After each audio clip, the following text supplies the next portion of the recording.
You're listening to People in Profit, the podcast that focuses on elevating humanity through business, sponsored by Conscious Capitalism, Arizona. And now, let's hear from our hosts, Jeremy and Sarah. Well, thank you for joining us today for the People in Profit Elevating Humanity Through Business podcast. Good business is the answer to many of the global issues that humankind is facing, and that is what we dive into on this show. We are working to change the capitalism narrative by shining a bright light on the stories of good business and encouraging companies to follow in the path of others who are having great success, taking care of both their bottom lines and the people they serve. Now, on today's show, we have a different co-host filling in for Jeremy. We have Kendra Maples, who is the VP of Volunteers for the CCAZ leadership team. Welcome, Kendra. Hello. I'm I'm sounding a little different than Jeremy for for the day. I'll pop in for him. I'm excited to be here, but more importantly, I'm excited to introduce our guest for today. On the show today, we have Heidi Jannenga. Heidi is the co-founder and the chief clinical officer of WebPT, an 8-time Inc. 5000 honoree, and the leading software solution for physical, occupational, and speech therapists. Along with the amazing work that Heidi is doing and growing WebPT, she's actually on the board for Conscious Capitalism Arizona for our chapter as well. So, Heidi, thank you for being here today. Thank you so much for having me. This is going to be an awesome conversation. I'm excited. Always easy to talk about things you're passionate about. Right. Very true. And now it's just kind of a ladies' chat today, right? That's right. Kind of like a coffee chat, right? Even though we can't sit together and have coffee, we can do this, which is good. So I kind of started and gave just the brief snippet, of course, of WebPT, but can you tell us a little bit more? I mean, you guys are doing so much. There's so much involved right now. Tell us a little bit about WebPT, how it got started, and how it's going right now. Well, we are a 12-year-old company. If you count us from when we launched the company in 2008, there were a couple of years prior to that of development, but we launched the company in February of 2008. I am a physical therapist. I was leading 3 large physical therapy practices here in Arizona. And one of our largest expenses was transcription and dictation. And so with bottom line responsibilities, I was trying to find an alternative that we could have for that. Many of our referring physicians had started transitioning into using some sort of digital platform. So I thought, well, there has to be something out there for physical therapists too. We did a little bit of research, and everything that we found was clunky, was all server-based, which is hard to believe in this day and age where we are today, 10 years later. And frankly, nothing that I could really afford for my business. And so I put my head together with a software engineer, and we developed something that originally was supposed to be for my practices and to solve my problem. And we developed it. I started getting really great positive feedback from the therapist that I was working with. And within the next 6 months or so, some of my colleagues around the area started asking and saying, hey, what are you doing over there? We'd love to save some money too. And so before we knew it, we had 12 other practices up and running. And at that point, we scratched our heads and said, oh my gosh, let's do a little bit of market research. And we did that. We found that 80% of physical therapists were also documenting on pen and paper and spending a lot of money on transcription and dictation. And so that the problem that I was having was somewhat ubiquitous throughout the entire profession. And so we did launch a company in February of 2008 with 3 people in the back of a coffee shop. And if you fast forward to where we are today in 2021, you mentioned we were on the Inc. 5000 for 8 years in a row. We are a $100 million company. We have a little over 40% market share, and 650 amazing WebPTers all across the US who are part of our organization to accomplish our mission of empowering therapists to achieve greatness in practice.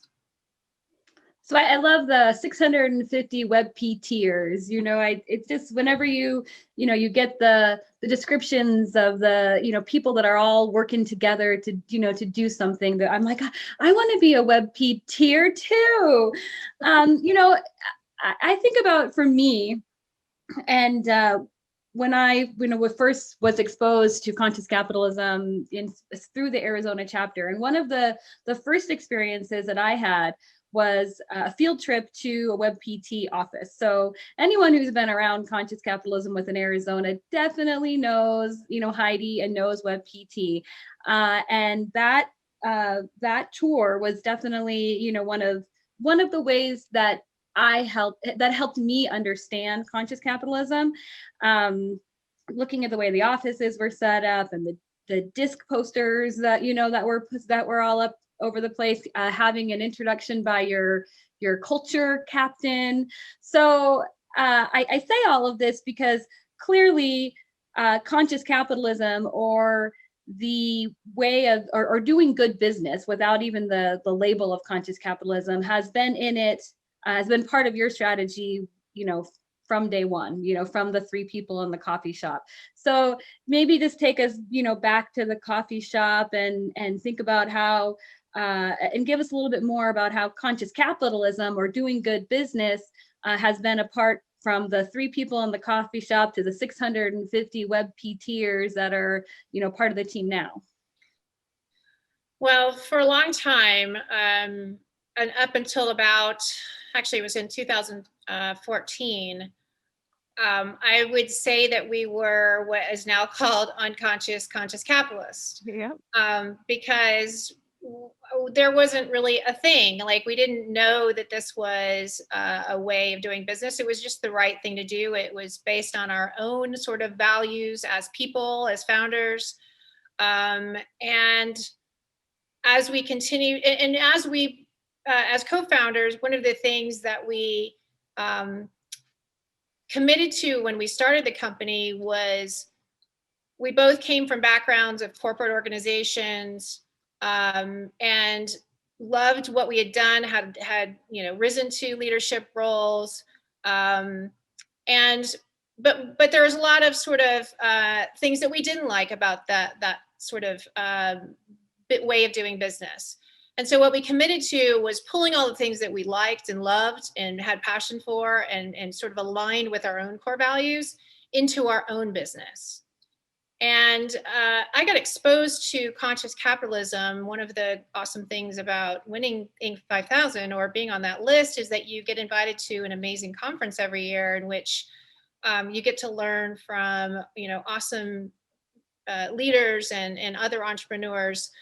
And I went to a featured presentation with the founder of Whole Foods and the founder of the Container Store, Kip Tindall. And so in the conversation, I was very intensely listening and taking some copious notes on, how they had transcended, because we were in the middle of this high growth phase, transcended their culture into being able to scale that as their business grew.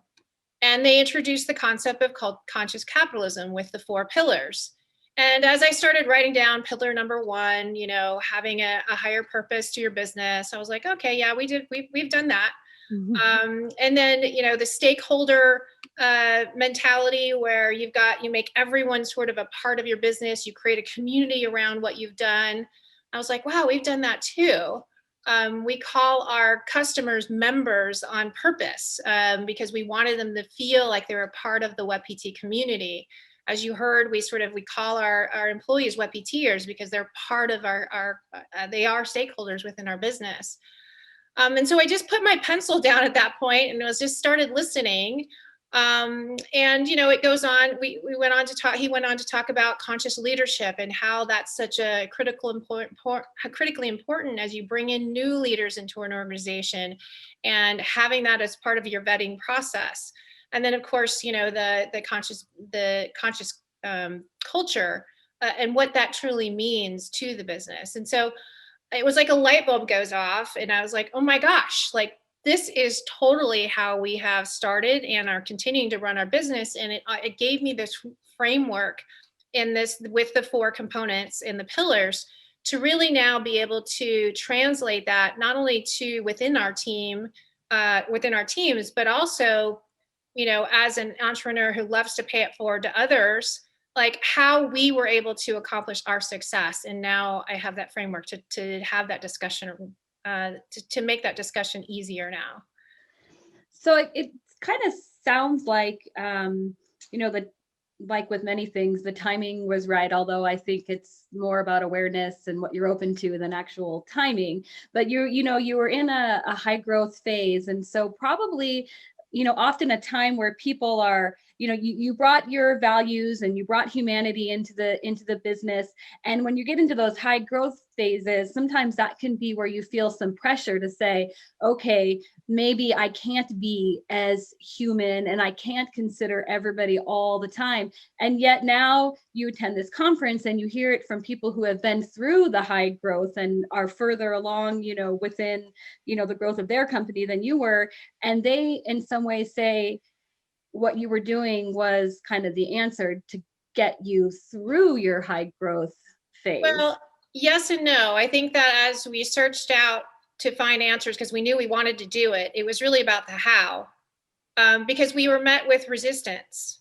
We were met with resistance, and people said, well, once you reach a certain size of a company, it's no longer possible. We heard that a lot. And so what really attracted me to the concept of conscious capitalism is that whole mantra can be shoved to the side, and you've got these amazing companies that are proven. And then you have now, the book, Firms of Endearment, that put an exclamation point on that to say, hey, here's the data. Here's the comparison of these amazing companies against, the good to great companies, which we've all kind of put a lot of stock into of how to be successful. And it was proven that, culture matters in how you do business. Profit can be made if you think about a business being good business. And so it really was that epiphany point of here's the how, to do what you want to do in a way that's going to benefit everyone, from your shareholders to all of your stakeholders, in a great framework that can be easily worked from. So what did that kind of look like? Because you already have, like you said, you put your pen down and you listened because you're like, hey, we're already doing all of this. But then you've got some folks that are giving a little pushback, but it really does all tie into a bottom line, right? That as far as the cost for, if you're investing in a good culture, at the end, it's going to lower the dollar amount for recruitment. It's going to lower the dollar amount for retention and all of that. So how does all of that kind of tie in? Were you kind of in the middle going, no, really, we're already doing these things, and having to kind of prove the data and show that? Like, was there a shift in anything when now you have this name of conscious capitalism that's there? Well, like I said, it provided the framework. And although we didn't have to necessarily use the conscious capitalism name, it was really more around the framework and the pillars to put better definitions around our own sort of, future goals, our budgeting process, weaving in our core values and what that truly meant to us as a business. And we had established core values. We had established our BHAG and our mission statement of, our North Star of what we were trying to accomplish. But it was really putting this into a way of doing business so that it was going to be scalable. We in 2014 were on the cusp of doing our first big series A of investment. And so having that framework to say, we are going to, because we didn't need money, but we wanted to take our company to the next level. And so we were looking at venture capital funding, that we wanted to make sure that whoever we chose as a funding partner was going to also align with our way of doing business, that they were going to be supportive of us putting this people first mentality in place. And that was a criteria that we went out and looked for in that funding partner. And that has stayed true. Now, we have had a lot of success, and it's been really important, but I'll just give you a very good example. We've also, in 2019, did a private equity round of funding. And brand new to the partnership, end of 2019, we're up and running with our plans and goals for 2020. And of course, COVID hits. And as you can imagine, having a brand new private equity company, you're crossing your fingers that everything you vetted up against, and we went through the same process, I should say, of this we talk about conscious capitalism now, frequently, and use that term. And that was part of our vetting process as we went through choosing our private equity partner as well. But when push comes to shove, as you mentioned, that's when your true colors shine. And so, we were crossing our fingers that we had done all of the right diligence and that they were going to stay true to their word. And they were. Warburg Pincus has been an amazing private equity partner. We went through the process of not having to do any layoffs or any furloughs. We put our people first, which was in line with our business and what we needed for the business. But we scaled back in other ways that really empowered our people to continue pushing towards our mission. And we had to support our members, our customers. And that's what we did. And they fully supported us throughout and continue to support us now by making those right decisions. But that's an example of how, it has to be intentional. It has to be woven into the fabric of who you are as a leader, but also your business. It's not just about you as a leader. It has to be woven into every aspect of your business, and have everyone with their hands into that circle together to say, we are committed to doing this.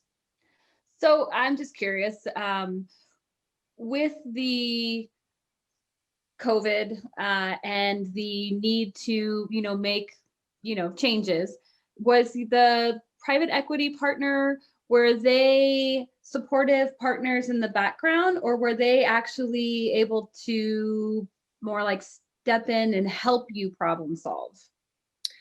Oh, they are helping problem solve. They're in the background if we want them in the background, but they're there to serve. So similarly, they're only winning if we're successful. Right. And so they were all in on anything we needed. We actually had one of the top epidemiologists in the country doing phone calls with our portfolio companies to give us the most updated information, because as you know, there was so much out there of who knows, what's right and what's wrong. And you have one of the top people in the country, Dr. Matt McCarthy out of New York, who was giving us briefings that we could log in and have a Zoom call and ask questions, most importantly. And so we felt like, we were getting great information to make true decisions on as a business. And so things like that you wouldn't have access to normally, that they were able to provide because of their connections and their expertise and experience. Well, and it seemed like it would have been really important.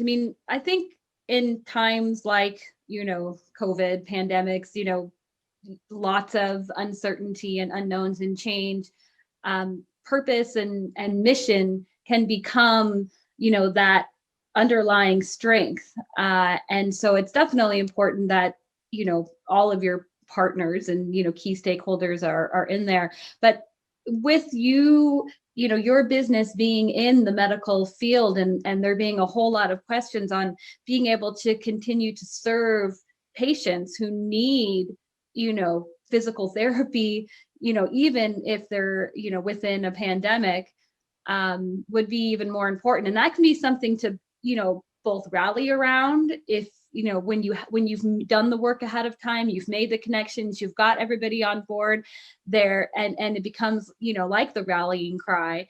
We're in this for our mission, and we've got to figure out how to continue to meet that. Or without that, that's where things, the cracks start to form, and things start to fall through. So, I mean, it sounds like your partners, the venture partners, this is a good example of they really were aligned with the purpose and ready to get behind it. And obviously like you say, their success is tied up in yours, and they've invested, and you continuing and being successful is important for them, and their investment and their money.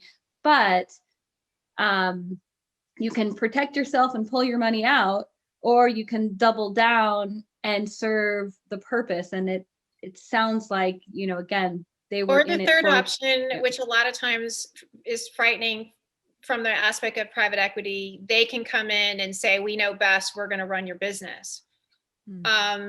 Which is, again, something we vetted, that they're not operators. They truly are funding partners, and partner being a key word. And so again, and we could talk a lot about how to go about finding the right funding partner, because it is there's a lot of money flowing right now, and it's really important for businesses to take the time to not think about just the biggest check writer, but really, this is a partner in your business. And when push comes to shove in difficult times, that's when you see true colors shine. And like I said, we are very fortunate and feel very supported right now as we continue through, the next 5 to 7 years with this partner. But I will say you bring up a great point, because being on the front lines in the medical field, there is a lot of ups and downs. I mean, people are looking to our industry as leaders. But, even though we were essential businesses, a lot of our customer clinics had to close. There wasn't enough PPE initially. I mean, this is a whole new thing for everyone, right? It's like, well, how do we make sure that, we are providing a safe environment for our own employees, at the same time as, allowing patients through the door, and providing them. So we, knowing that this was difficult and seeing our visit volumes plummeting, we spun up quickly, which was on our roadmap, but we just accelerated it, was to find a way to provide virtual visits for our clinics. It wasn't something that was on our roadmap in the near term, because most states did not allow physical therapists or rehab therapists, PT, OT, or speech to do online visits and get paid for it. And so while there were some that were doing cash-based services, this wasn't going to be something that everyone could provide. And so we quickly spun that up, and was a great help to a lot of clinics who needed to continue to get revenue, could immediately get in touch with their patients and say, hey, listen, we can continue through this virtual until we get our clinic back and up and open in a safe environment for you to return. So again, meeting the needs of our members to accomplish our mission was critical during this period of time, and they looked to us for that leadership. So I can't help but ask, but so how did that work? Virtual PT visits. I mean, are you seeing that is, there's some real, efficacy there, and some future to grow that more? Yeah. Well, can I add on to her question too? Yeah. You said that you spun it together pretty fast. What did that look like as far as a time frame during all of this craziness? Yeah, we were able to get it up and running in about 6 weeks' time, which was really essentially providing an interface like this to be able to have, because there's certain documentation requirements if you're going to be doing it, and coding that was required to be able to do a virtual visit. And so we did a webinar on education to make sure they're using the right codes, and what is this definition of a virtual visit versus a different sort of check-in type of whether you can do it by phone, or does it have to be by Zoom? And there was a lot of, nebulous sort of things, because this was all brand new to us as therapists. And so we brought in an expert. We did a webinar, which, I don't know, we had close to 10,000 people on. And so before we launched, and had this constant kind of stream of education, and then allowed them to do it. And to how did it was beneficial to make sure that you are getting, progression on your exercises.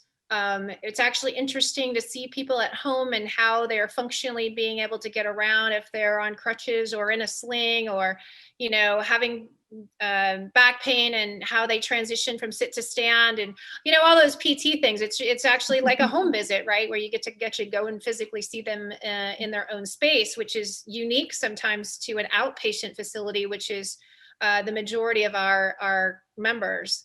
And so for the future, they have extended through this emergency. It's as long as this this period is deemed emergency medical necessity.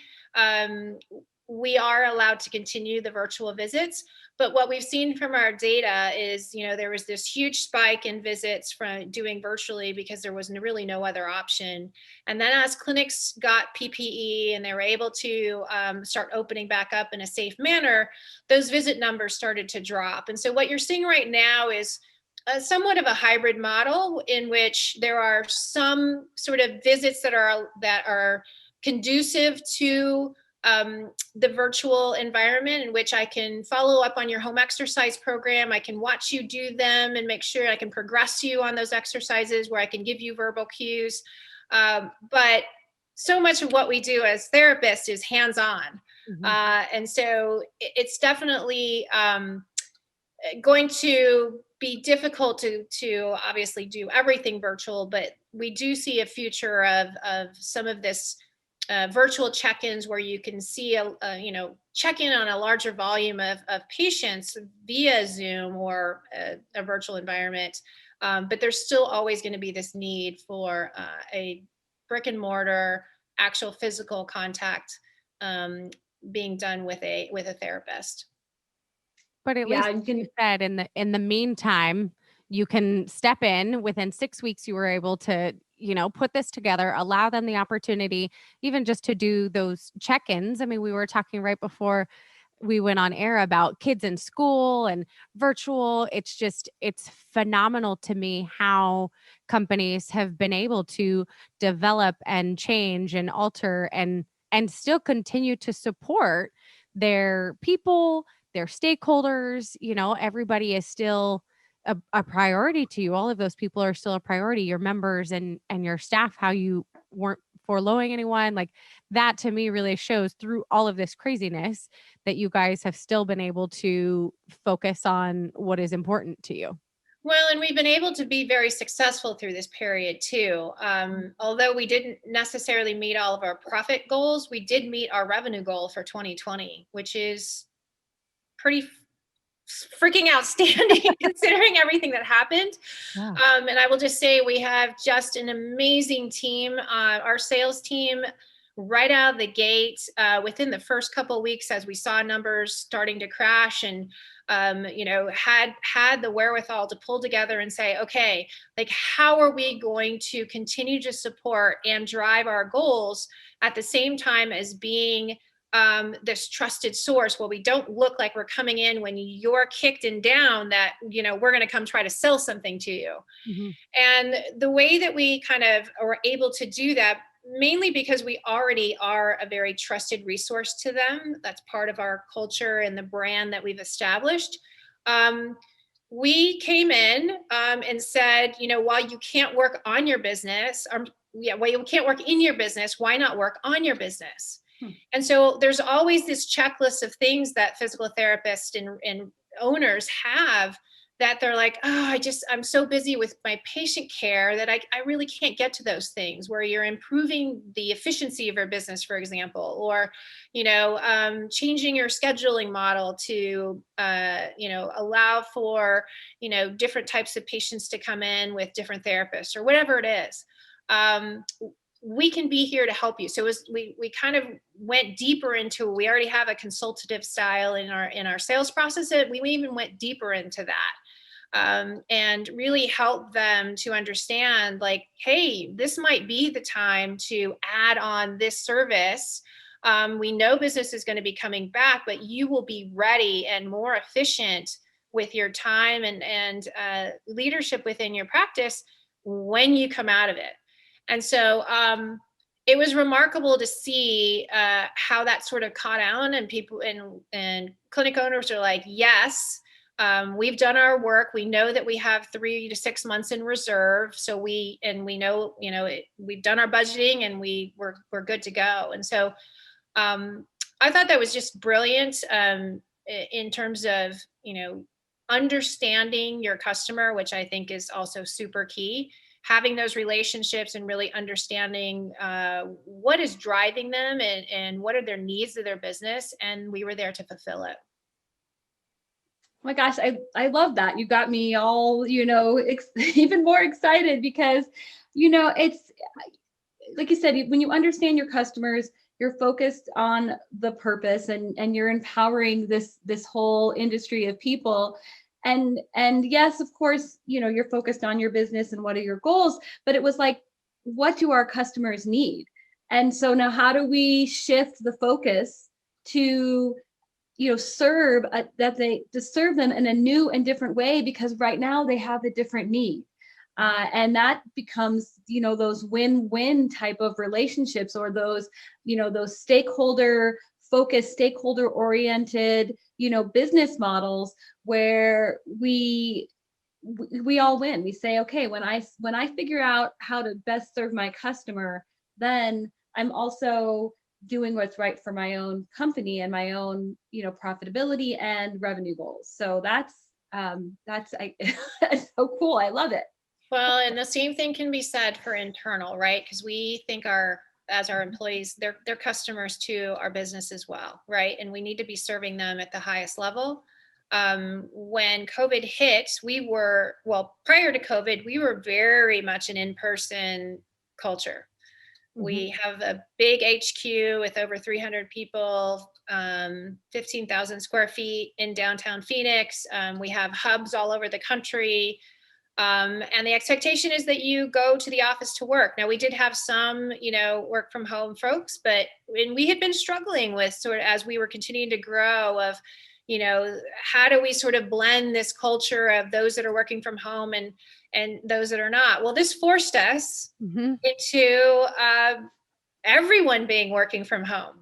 We immediately said, shutting down everything for the protection of you. And we just, again, with these resources saying this is only going to get worse before it gets better, we're sending everyone home. And we immediately said, you're at least working from home until June. Very quickly, we said, we're going to the end of the year. In, I think, September, we said, we're pushing this out to June of 2021. We're not coming back until June of 2021. And so, wow, I mean, you go from I have an office space, I have my own desk space, to now you've got to go home. And, many of our employees had never worked from home before. And so our IT team and our facilities team had to rally. We had to get everyone, computer setups for home. If they didn't have a laptop, they had to get a laptop. We had to make sure everyone had, adequate internet service. I mean, you just go down the checklist of all the things, we now say, oh yeah, this is fine. We rolled out Slack for the team, for everyone. So we would have this communication platform in which everyone could communicate from, because, we were using, chat functions, but, there's no archiving for that. So we rolled out Slack. Our culture, again, it kind of got uprooted a little bit. And I shouldn't say that. It's not our culture that got uprooted, but it was part of our work environment culture that was uprooted. And so we had to quickly try to figure out, how do we maintain this cohesiveness to everyone and connectedness while we're not physically together. Mhm. So much of culture is your environment, right? And so your culture yeah. was strong and thriving in this environment, the place that I briefly described, when I had walked through the office. And so now once you take that away and everyone's in a completely different environment, and especially with a lot of other craziness going on around them, right. For sure it's a challenge, and definitely a challenge to the culture. And I suppose proof that the culture is bigger than the environment, right? That's right. That's what I was going to say. The values are the foundation. Your work environment is just another additive to that. But what we have found, and it's again, as a founder, you never know how strong. I mean, you believe, right? But this has just been another test that I feel like we have really passed with flying colors. And don't get me wrong, we're still working on it as the time continues and we transition into what the future of our business looks like, which we actually are soon to be committing to a more digital first environment. Just because of our knowledge of what's transpired over the last year, or maybe even a little over a year, of our ability to attract better and stronger talent if we're not confined to certain geographical areas. The way in which, and listening to our employees as we've put out surveys to check in with them over, these last few quarters of how are you doing? And overwhelmingly people are saying, listen, I'd rather work from home. But then also accommodating those that have difficulties, or making sure there's equity among everyone with their environments in which they have an opportunity to work in. So these are things we're continuing to work on, but going back to how do you sort of maintain that culture consciously, it's listening, it's providing opportunities for feedback, and continuing to be transparent with your communication to everyone, and really making sure that inclusivity is paramount.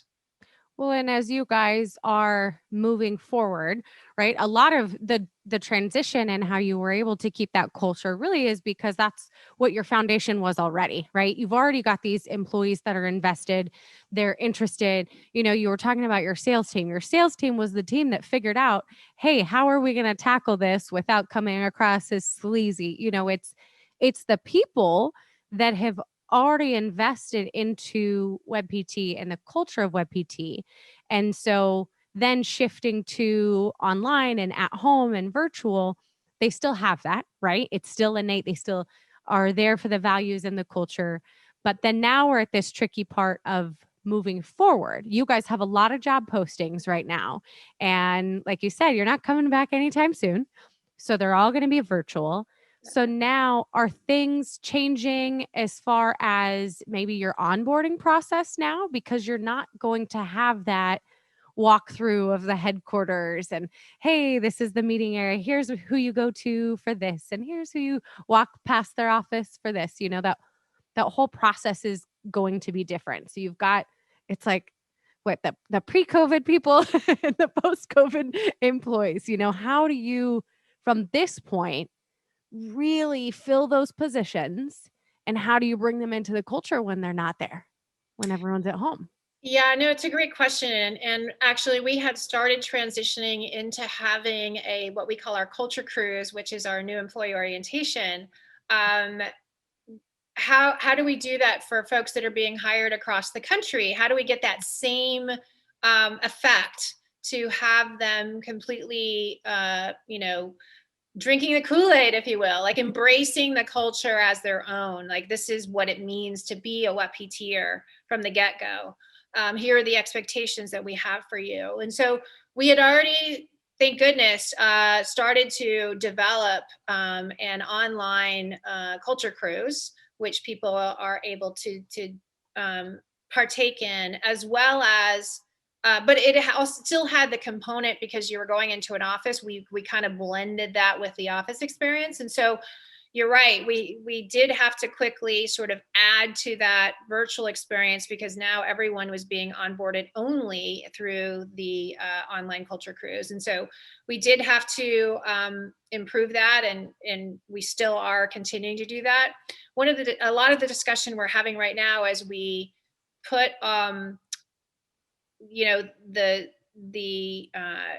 that I guess commit to this digital first experience or digital first environment that we're going to, or this is what it means to be a part of WebPT moving forward, is this digital first mentality. We're putting guardrails around making sure that our culture is and our values are distributed within that sort of new way of doing business. So we're being very mindful and thoughtful about how we go about doing that. And it's something that you said earlier that made me want to make sure that I put an emphasis on this, is the intention that you have to have. Culture just doesn't happen. It doesn't just happen by osmosis.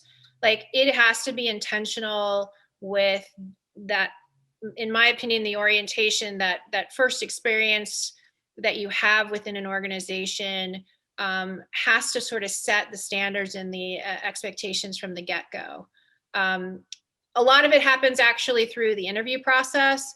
For us, it even happens, we think, in the job posting. Like, our job posting very much reflects who we are as a business and our values. And we want you to obviously be in alignment with that it's something attracted you to the job posting, that you thought, wow, this is going to be a place for me.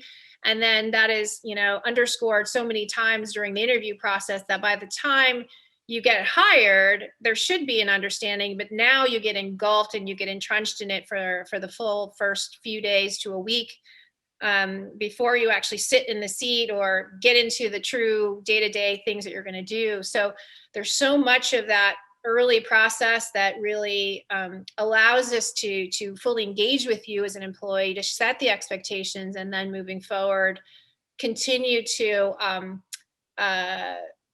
emphasize that with everything else. So it's not just words on a wall. It's not just, oh, this is rah, this is, our core values and this is our culture. No, it's basically everything that happens in your day-to-day work that you see that those values and that culture coming through.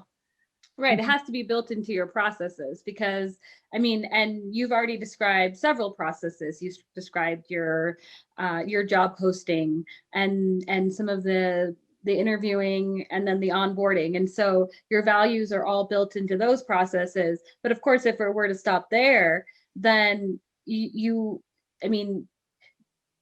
said, the culture is intentional.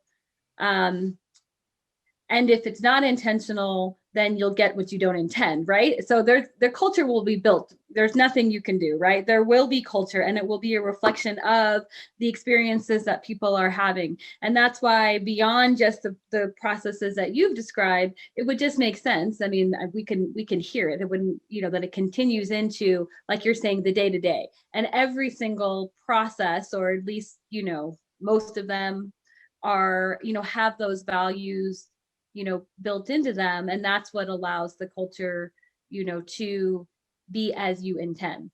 And that's where the conscious leadership comes in, because even as we're building out new processes, as we build out our next 5-year goals, our 2025 goals that we're looking at now, and it's having now around the table with your whole senior leadership team and our board, having a lens of that conscious capitalistic lens that we're all looking through, right? I can't emphasize how important that is, because if you don't have everyone on the same page, it does become very difficult to move through times of crisis when people have competing priorities. And so it is critical, to have that alignment. So as you mentioned, the conscious leadership and making plans and 5-year plans and moving forward, what does some of that look like for you guys? You guys have already grown so well. And even just, you've given us a couple examples of some amazing development just through the last year of all of this craziness, where your team has figured out how, hey, we got to make change. And then it's developed and it's happened. And now you've got, virtual opportunities for PT. So as you guys are getting together and planning, what do some of those next things look like? I mean, you can't give Well, away all the secrets, but no, yeah, there's a lot of consolidation that's happening within our industry. And so it's making sure we started in the SMB or small and medium-sized business segment of the market. That segment has, I don't know, it's shrunk in terms of the overall percentage because of consolidation. So you have these larger enterprise groups that have come in and are buying. They have private equity money and they're able to consolidate and bring, small practices within their own larger entity. And so we have been over the last 3 years improving our products to make sure that we can serve all spectrums of the market. We have doubled down on committing to the rehab therapy space. So PT, OT, and speech. So we are not having, we have the opportunity to grow significantly, adding products and, expanding our platform within this niche market, which I think is awesome. And for us, it's continuing down a path from again, it's the stakeholder model of understanding what our businesses need. We are a mission critical application. And so what else do our question to them is, what else do you need from us to run your business better? And so constantly continuing to listen to make sure we're meeting the needs of our customers is at the end of the day how we know we will continue to grow, whether that's building new products or acquiring products that are already established and bringing that into under the WebPT umbrella and fully integrating them into our platform to improve efficiencies for our businesses. And then the other side of it is just continuing to be a thought leader as far as now with our data and the 40% of the market share, having an understanding of what sort of drives our businesses, to now also have a voice when it comes to advocacy and leadership within the industry to help those businesses, right, that may not have a voice or the strength in numbers. We now have the opportunity to be a voice for the industry and for some change, and whether it's through advocacy in Washington or other state means, we want to be an advocate for our customers. Again, going towards our mission, always in alignment with our empowering therapists to achieve greatness in practice. So do you have an example? I mean, something that's come up in the data where you can bring a voice, to make some positive change for the people that you serve? Well, this past year was a great example. At the end of 2020, Congress had decided, a year or two ago, that Medicare was going to, in order to improve payment to certain practitioners like primary care physicians, they were going to have to cut reimbursement for other clinicians because Medicare is a budget neutral entity. And so in order to rob, you have to rob Peter to pay Paul.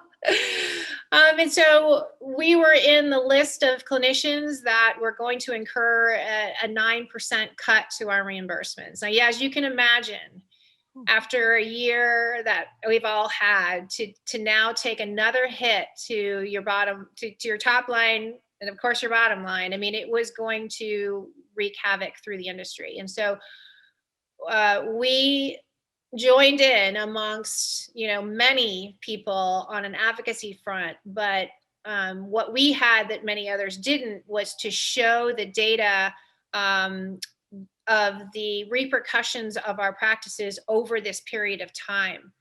And so whether it was showing them patient volumes that had declined and had true data that people could use. And so we created, one pagers and, full decks of showing the repercussion to the industry based on COVID changes, that they could then take to their Congress people or to their, state boards or whoever was going to be looking and advocating. We provided it to the American Physical Therapy Association and others, to help amplify the message to make those cuts either go away or push them off a couple of years.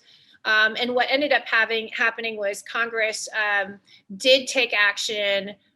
They punted many of the cuts to forward, but also decreased the cuts for this year. It was now there's only a 3% cut. So it wasn't completely, didn't completely go away, but it was significantly better than what was anticipated, and basically was supposed to drop right on January 1 of this year. Wow. I feel like I should say thank you, I know, on right? behalf of all those people. Right? Did you foresee way back when there were the 3 people in the coffee shop, did you foresee any of this, that you would end up being able to be the voice for people, show the data, prove what's going on, and help legit make these changes happen? Could you foresee any of that way back then? Well, not really, but again, intentionality. We knew data was going to come into play at some point in time, and I have to give credit to my co-founder who had worked on enterprise web-based platforms, and that was really the differentiator for us. Is we were the first web-based application in the industry where we had opportunities to hold the data. And in the medical field or in healthcare, there's a lot you have to anonymize it and things like that. But being the first web-based, we've had the opportunity to have this stockpile of data where if in server-based systems, like everyone has their own data, and being able to then aggregate all of that together is almost virtually impossible. And so we did that intentionally, knowing that someday, if we do get bigger, this was going to be powerful. Yeah. And so here we are today, 12 years later, and it's making a difference, right? We still have a lot of work to do in terms of being able to use that data more for the power of good, and convincing people that they should trust us to be able to do that as well. But I didn't think that we would have this platform, but I will say, as time has gone on, I have really embraced the platform that we have to make change. I'll just put another plug in real quick of some of the amazing our customers who stepped up through this difficult year of not only COVID, but all of the civil unrest and inequities that have come up, especially in the healthcare area. And, I helped lead internally at WebPT, our diversity, equity, and inclusion initiatives that, again, we had in place. We just accelerated a lot of things. And our customers, a lot of our clinical leaders were reaching out for information as well. And so having this amazing group of people that are now going to help move the needle on this in our industry, and having the platform to do that, I don't know. It's one of those amazing pinch yourself moments of like how I like to measure your success based on impact, and the impact that we've had with disrupting how the industry goes about documenting and doing business, and now having another level of ability to make a change in our industry, potentially on improving the diversity of the clinicians and how people are getting treated, is just a remarkable thing. We know that there's close to 90% of patients who have a diagnosis that could benefit from a PT that are not getting in to see us. There are many reasons for that, but one of them is that there's just not enough therapists in areas of need, just like physicians. It's not unique to PT, it's, healthcare in general. And so that's one of the underlying sort of long-term goals that we have as well, is to really move the needle on getting more patients in to see a PT, which of course trickles down into helping our clinics, right? See more patients, which helps them to be more successful, which in turn helps us to be more successful. There's more people that need us. Like, it's the rising tide effect, right? And I'm just so proud of the fact that, we have the space and we've been given the space. Oh, it's storming here. The space to be able to push more social impact opportunities on top of our profitable business. Yeah. Well, I think the storm was capitalism is all about, right? Yeah, profit as a force for good. And the storm was right on time. It was the absolute perfect point of emphasis. Because, the energy and the electricity and, from everything you were just talking about, I hope we're pretty close on time already, but I think we should plan another podcast where we can talk specifically about everything that you're doing for diversity and equity, because I know that it's really important to a lot of people, and it needs to be important to a lot more people.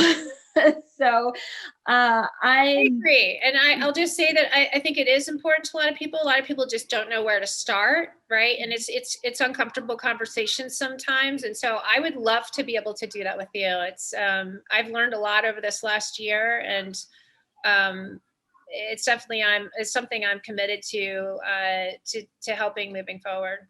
Well, and it can be more comfortable to say, okay, let's look at the data first, right? Let's look at this within the context of the data. And then I'm a data person too. I love data, but without the context and looking at how that actually translates into people and lives and health and outcomes, it's like, who cares? So, but starting with the data can make it more comfortable. So we'll figure out how to. We'll make it happen. Yeah. I love it. So, Kendra, last comments or things to kind of help wrap us up? Or yeah, so I think that was perfect. Like Sarah said, the thunderstorm agrees. We are so excited that we had the chance to have you on, talk through some of this, especially this last year that's been craziness. There's so much that's happened and so much change and improvement that you've been able to do, to focus on your members, to focus on your staff and the culture still. You guys are doing amazing things. We're appreciative as far as Conscious Capitalism to have you on our board. We love the support that you give us. So we're always there for you when you need us as well. So thank you for coming on the show with us today. Before we go, Heidi, is there any last things you want to say, or if anyone needs to get in touch or reach out with you, how would you like them to do that? Yes. Well, first and foremost, thank you, Kendra. Thank you, Sarah, for having me. Always great to chat with you guys and to have this conversation about conscious capitalism.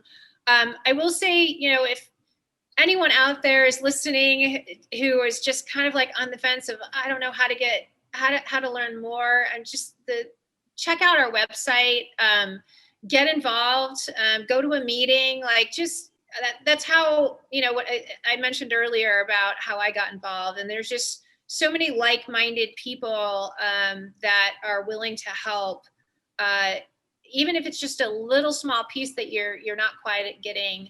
Don't hesitate, I guess, to take the time to check out the website and jump on or jump into a meeting. Now that everything's kind of virtual, it makes it easier for people to, I feel like, get involved. So I know that we have another podcast, or I'm doing a conscious business journey presentation on March 17th. So I was going to say, what a great opportunity for somebody to jump in and get involved. You will be one of our speakers in March. So if anyone has any questions, they can go to the website, ccarizona.org, and look up the events. And you are the speaker in March, which we're excited about.